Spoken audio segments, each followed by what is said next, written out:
Gang rape చేసిన YCP నాయకుడు arrest అయ్యాడు. శ్రీ సత్యసాయి జిల్లాలో గత కొన్నేళ్లుగా సాగుతున్న ఒక అరాచక పర్వానికి ఎట్టకేలకు చిలమత్తూరు అటవీ ప్రాంతంలో తుపాకుల మోతతో ముగింపు పడింది. సినీ ఫక్కీలో జరిగిన ఈ ఆపరేషన్ లో కరుడు కట్టిన నేరగాడు వైసీపీ కీలక నేత అయిన కవాడి నాగేంద్రను పోలీసులు ప్రాణాలకు తెగించి మరీ బంధించారు. పోలీసులను చూడగానే లొంగిపోవాల్సింది పోయి తన దగ్గరున్న కత్తితో వారిపైనే దాడికి తెగబడడంతో ఆత్మరక్షణ కోసం పోలీసులు నాగేంద్ర కాలిపై కాల్పులు జరిపి అతన్ని అదుపులోకి తీసుకున్నారు. ఈ నాగేంద్ర ప్రస్థానం వెనుక ఒక పెద్ద అరాచక చరిత్రే ఉంది. జగన్ ప్రభుత్వ హయాంలో పార్టీ కండువా కప్పుకొని ఒక కీలక నాయకుడిగా చలామణి అవుతూ జిల్లాను తన గుప్పిట్లో ఉంచుకున్నాడు. ఇతనిపై ఆంధ్ర, కర్ణాటక రాష్ట్రాల్లో కలిపి హత్యాయత్నాలు, దౌర్జన్యాలు, బెదిరింపులు ఇలా ఏకంగా 70కి పైగా కేసులున్నాయి. జగన్ రెడ్డి ముఖ్యమంత్రిగా ఉన్న సమయంలో నేర చరిత్ర కలిగిన వారిని కూడా సైనికులు అంటూ నెత్తిన పెట్టుకోవడంతో నాగేంద్ర లాంటి వారికి చట్టం అంటే భయం లేకుండా పోయింది. పోలీసులు సైతం రాజకీయ ఒత్తిళ్లతో ఇతని జోలికి వెళ్లలేకపోయారంటే అప్పట్లో పరిస్థితి ఎంత దారుణంగా ఉండేదో అర్థం చేసుకోవచ్చు. ముఖ్యంగా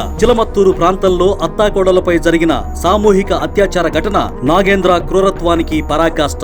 ఈ ఘటన రాష్ట్ర వ్యాప్తంగా సంచలనం సృష్టించిన అప్పట్లో అధికార పార్టీ పెద్దలు ఇతన్ని కాపాడటానికి శతవిధాలా ప్రయత్నించారు. ఒకవైపు మా అక్క చెల్లెమ్మల రక్షణే మా బాధ్యత అని ప్రగల్భాలు పలికే జగన్ రెడ్డి తన పార్టీలో ఇలాంటి గ్యాంగ్ రేప్ నిందితులకు ఎందుకు ఆశ్రయం కల్పించారనేది ప్రజలను వంచడమే. దిశ చట్టం అంటూ హడావుడి చేస్తూనే తెర వెనుక ఇలాంటి నేరగాళ్లకు రాజకీయ రంగు పూసి సమాజంపైకి వదిలే సంస్కృతి, మహిళల ప్రాణాలతో చెలగాటం ఆడటమే. తాజాగా జరిగిన అరెస్ట్ సమయంలో కూడా నాగేంద్ర తన నైజాన్ని బయటపెట్టుకున్నాడు. పోలీసుల నుంచి తప్పించుకునే క్రమంలో కానిస్టేబుల్ రవిపై కత్తితో దాడి చేసి తీవ్రంగా గాయపరిచాడు. ఈ పరిస్థితుల్లో పోలీసులు జరిపిన కాల్పుల్లో గాయపడ్డ నాగేంద్ర ప్రస్తుతం చికిత్స పొందుతున్నాడు. అయితే కేవలం ఈ అరెస్టుతోనే సమస్య ముగిసిపోలేదు. ఇన్నాళ్లుగా నాగేంద్రకు రాజకీయ రక్షణ కల్పించి అతన్ని ప్రోత్సహిస్తున్న ఆ అదృశ్య హస్తాలపై కూడా సమగ్ర విచారణ జరగాలి. అప్పుడే వ్యవస్థపై ప్రజలకు నమ్మకం కలుగుతుంది, బాధితులకు నిజమైన న్యాయం జరుగుతుంది.